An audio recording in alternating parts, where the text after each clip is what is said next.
The Bahamas Tonight, the Northern Edition, starts now.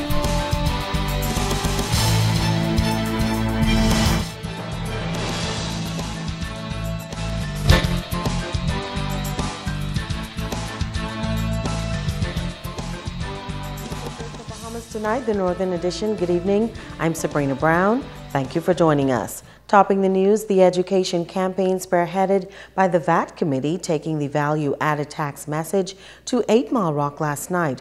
Residents from throughout the district attended the meeting and shared a number of concerns regarding the new tax system. Shashina Roll reports. One by one, residents from 8 Mile Rock brought their concerns to the value-added tax education team. There was a wide range of questions from small business operators as well as residents about the increase of prices and how this tax reform system will impact those businesses who make less than $100,000 annually. If we want to mark up our items, can we charge the VAT tax?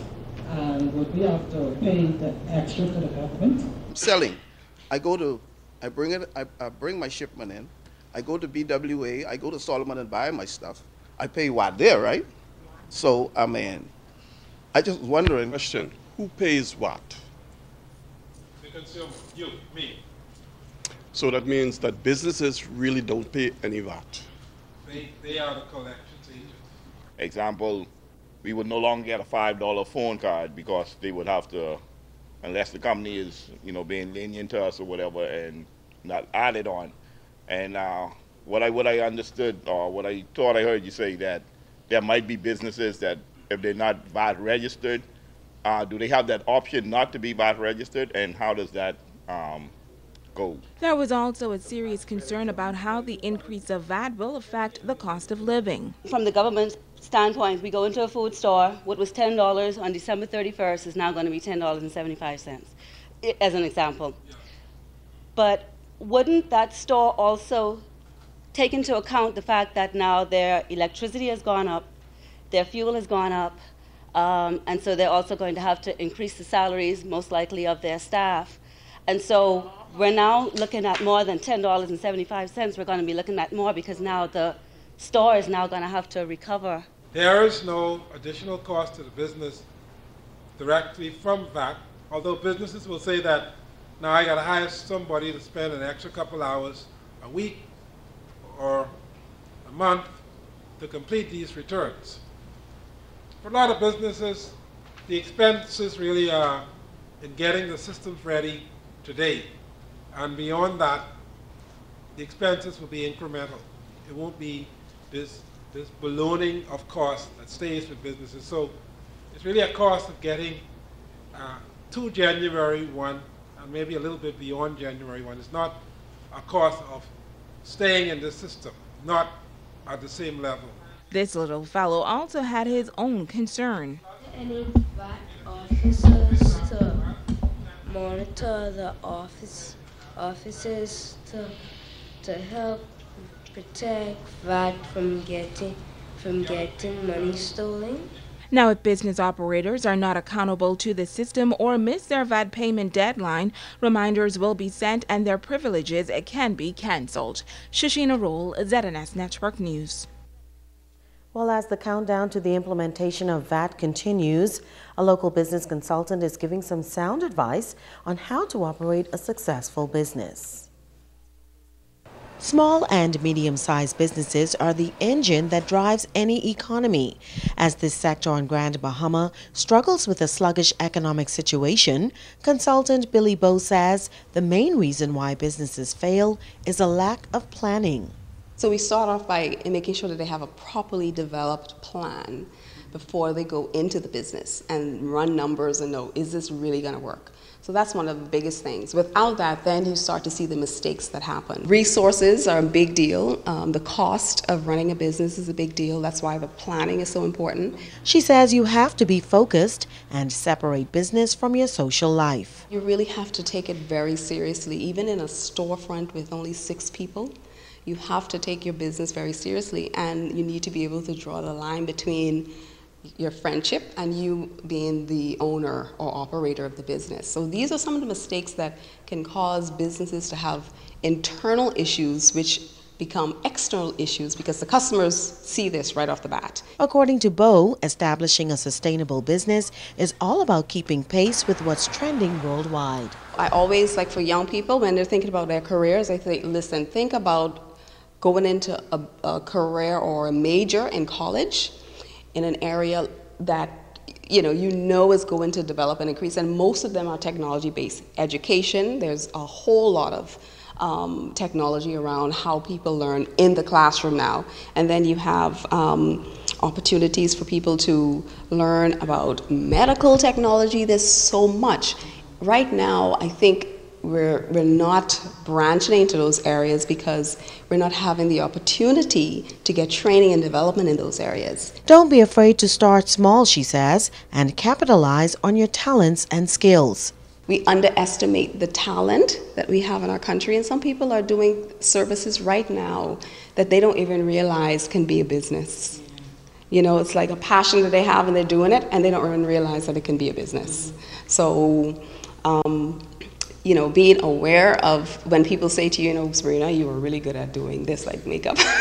You just never know. That could be a passion, that could be a career, and that's how these things come about. Branding is another major component in a successful business. The brand is pretty much you, okay?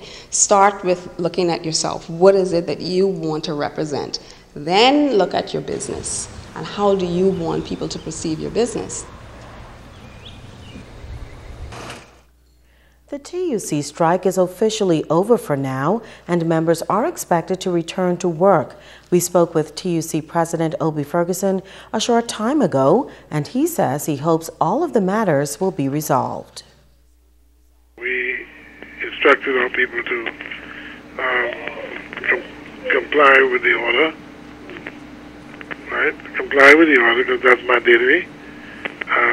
And we decided to meet tomorrow morning at 9 o'clock to try to reach an amicable arrangement in the interest of the unions. TUC affiliates took strike action for the past 2 days over outstanding issues with government. They were ordered back to work after an injunction was filed in the Supreme Court. They were joined by the Commonwealth Union of Hotel Services and Managerial Union, bargaining agents of employees at the Grand Lucayan Resort. Ferguson says they are hoping that management would come to the bargaining table as well and hammer out a resolution. The strike at the hotel was principally to try to get the workers what they're entitled to. The hotel owed the workers some money. The hotel seemed to be indifferent as to when the monies would be paid. And the workers have decided they've had enough of that. And so I would hope at the end of the day that there would not be a need for another strike in order to realize that we are capable of discussing the matter and hopefully reaching an amicable arrangement. The TUC president says he still plans to head to court on Monday to have that injunction lifted. The former Freeport Inn Resort has been demolished. After 1 week on the job, work crews have torn down the 4 three-story buildings that once provided popular accommodation for visitors in the early days of Freeport. The demolition marks the end of an era, and tonight a local cab driver is reminiscing on the role that property once played in defining Grand Bahama's tourism product. Megan Shepard has that story. As the final building at the Freeport Inn comes down, a retired cab driver is reflecting on the good old days back in the 1970s when the hotel property was booming and full of excitement. Reuben Gibson says he moved to Grand Bahama in 1969 and immediately knew that the Freeport Inn was the place to be. It was the place to go and to be. There were lots of activities. We had tourists from all walks of life would patronize Freeport Inn.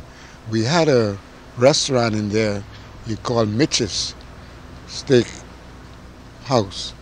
And that was a very, very popular restaurant. And good food, all sorts of resorted wine and everything. It was a good spot. It was very exciting for Bahamian and foreigners to go. Then it went into Safari Lounge. After the restaurant is closed, it goes into a nightclub. And it was very, very exciting. Gibson says the taxi business was very lucrative in the 70s and customer service was key. The taxi drivers made a lot of money from Freeport Inn. They had a lot of repeat customers comes to the Freeport Inn. It was very nice to meet people and then to know that when they come back the next year or even 2 years, they still ask for you.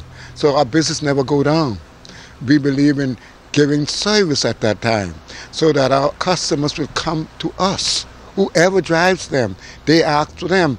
You take care of the customers. While the former Freeport Inn offered great food and nightlife, Gibson also credits the success of the resort to the marketing efforts of the property's owners. Oh, that generates a lot of business to Grand Bahama. Freeport Inn, the people, it sold itself. Buddy Goodman was the owner of the Freeport Inn, and he himself used to go away and promote his business. He had the Freeport Inn and the Castaways, and they always stay full. We had a guy called Duncan Russell was working there.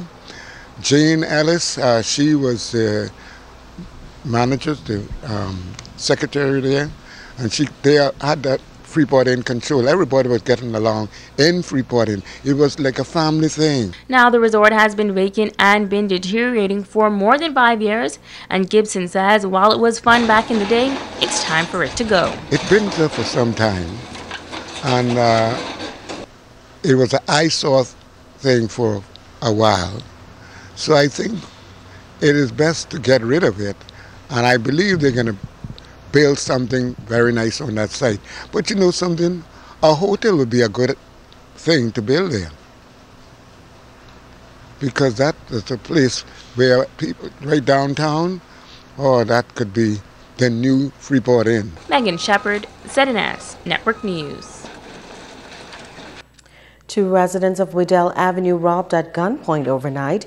Police tell us that the armed robbery occurred around 1 o'clock this morning. 3 men reportedly armed with a handgun held up the male and female at their home and robbed them of an undetermined amount of money. Police are searching for the suspects in connection with that incident. Tonight, police are advising the public that the emergency lines at Police Control Room here in Grand Bahama are now up and running. In the case of emergency, you can now contact 911 or 919. Stay with us. There's more news after this. Bringing news that matters to you. You're watching the Bahamas Tonight Northern Edition. Welcome back. Genesis Academy, the school for students with behavioral challenges on Grand Bahama, is reporting a successful past school term. Tonight, the principal of that institution is discussing plans for the upcoming school term and their plan to inspire students. Shashina Roll reports.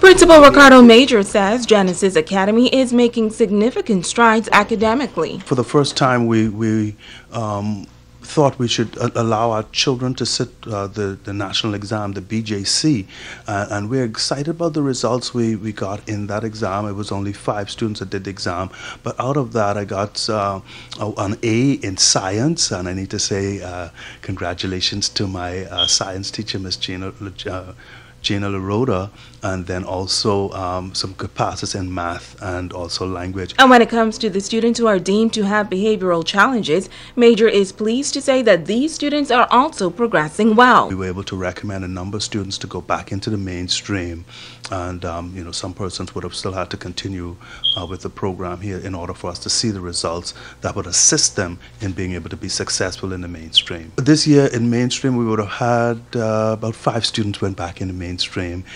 of school, we had about 3 of them that would have gone on to BTVI, or the Total Educational Center. And again, we were able to prepare them as best as we can to be able to enter these institutions. There are 4 students currently enrolled at Genesis Academy, but the principal says by next week they're expecting an additional 12.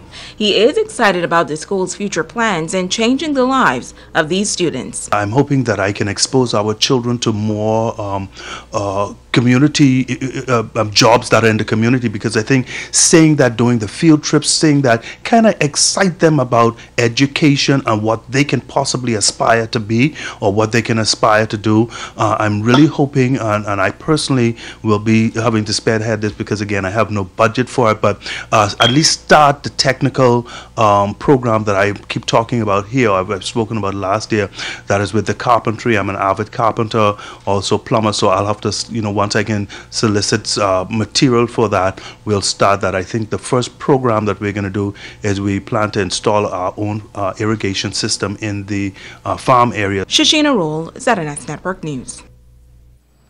The Total Education Center in Hawksville is getting ready for yet another productive semester. The center, which opened its doors in 1997, is known for offering intensive technical career training and vocational programs.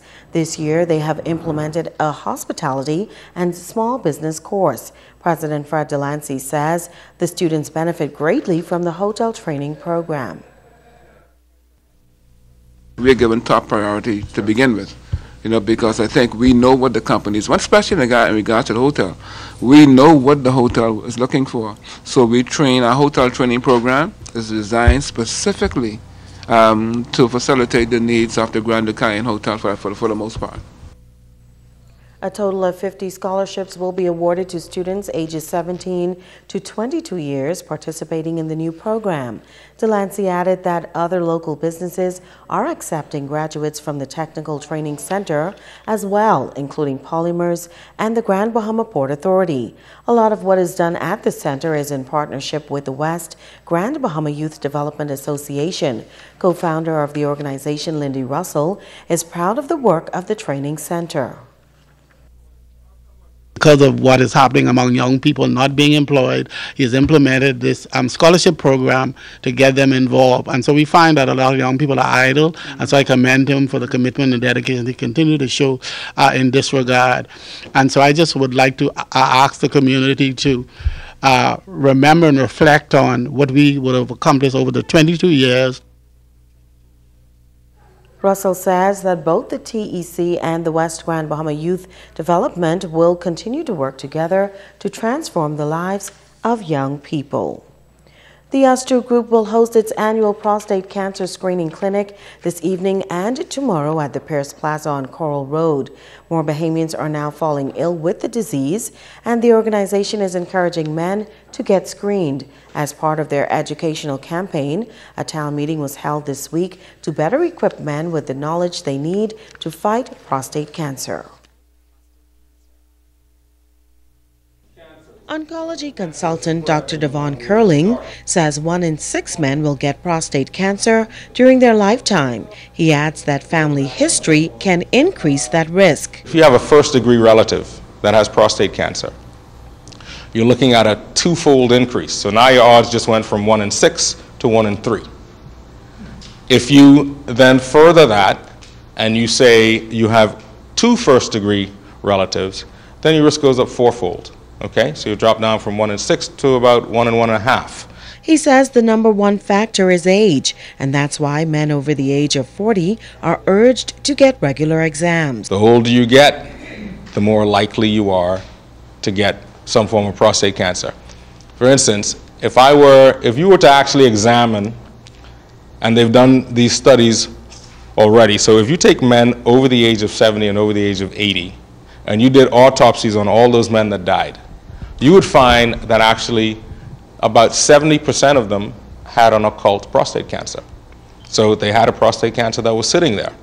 And it brings up some points when it comes to screening and how aggressive do we need to be with screening, and there's a lot of questions that evolve around that. Research shows that prostate cancer in black men occurs at a younger age, is more aggressive, and kills very rapidly. Dr. Curling also notes that the BRCA1 gene that increases the risk for breast cancer is also linked to prostate cancer. That gene also causes an increased risk in prostate cancer. Okay? So about 5 years ago, about 5-6 years ago now, when we actually first looked at this and we studied Bahamian women, and we studied high-risk Bahamian women with breast cancer, we found this abnormally high rate of this BRCA1 gene. So we're now beginning the next phase of that research, which is, okay, let's now begin to look at our men and see what the rate of the BRCA1 gene is in our men with prostate cancer, okay? Because as I said, it does increase the risk. So there may be a large portion of the population who's getting their prostate cancer because of that. He's advising men to exercise regularly, make their diet more plant-based, and avoid red meat as much as possible. That's a look at news, but don't go away. Sports is up next with Ricardo Lightborn.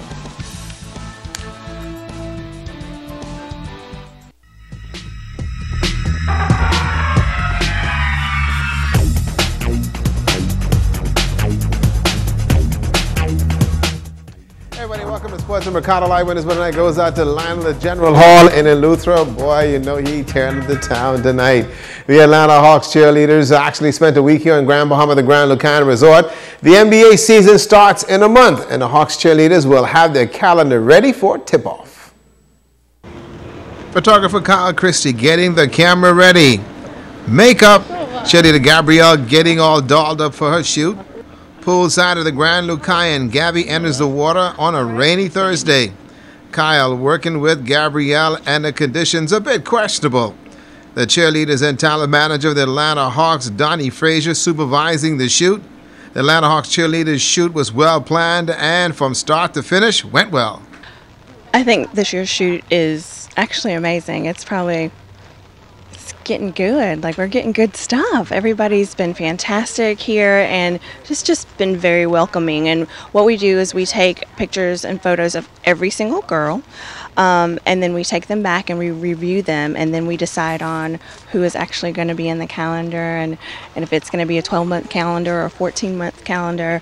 And then we usually sell it in our team store at Hawk Shop, and you know, we just give it out, and hopefully the fans will like it. Gabrielle's shoot in the rain was a bit challenging, and she had some fun with it.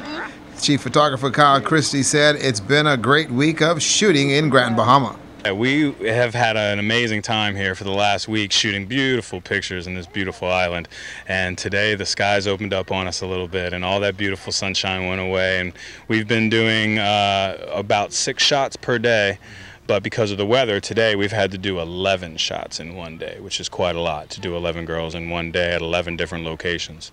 But it's been wonderful. Everyone has welcomed us with open arms, and we're enjoying ourselves.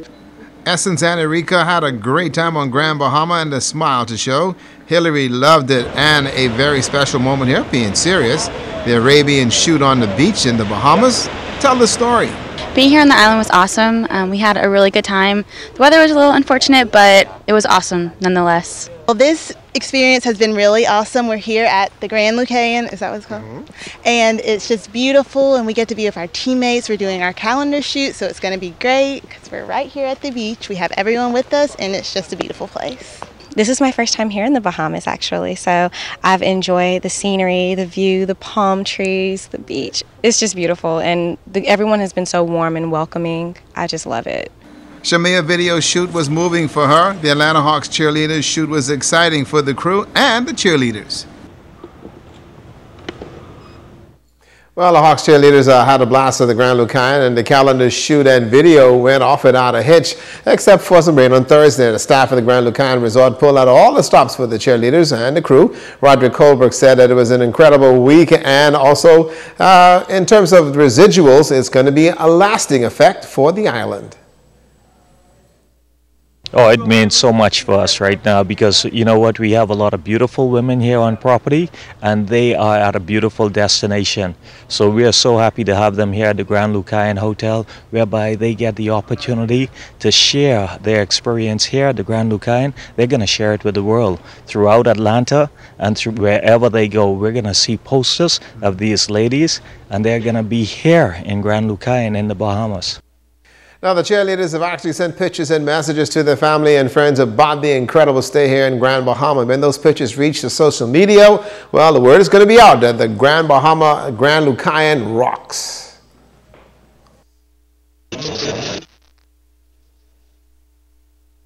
Instagram, it's going to go on web pages, it's going to go on Facebook. You know, people are going to be able to follow each of these ladies all over, wherever they go. And you know what? One of the greatest things that we're going to see is a lot of different things happening here. And that is that the people who follow them will actually be able to know that they're here at the Grand Lucayan Hotel. And we're just happy for that.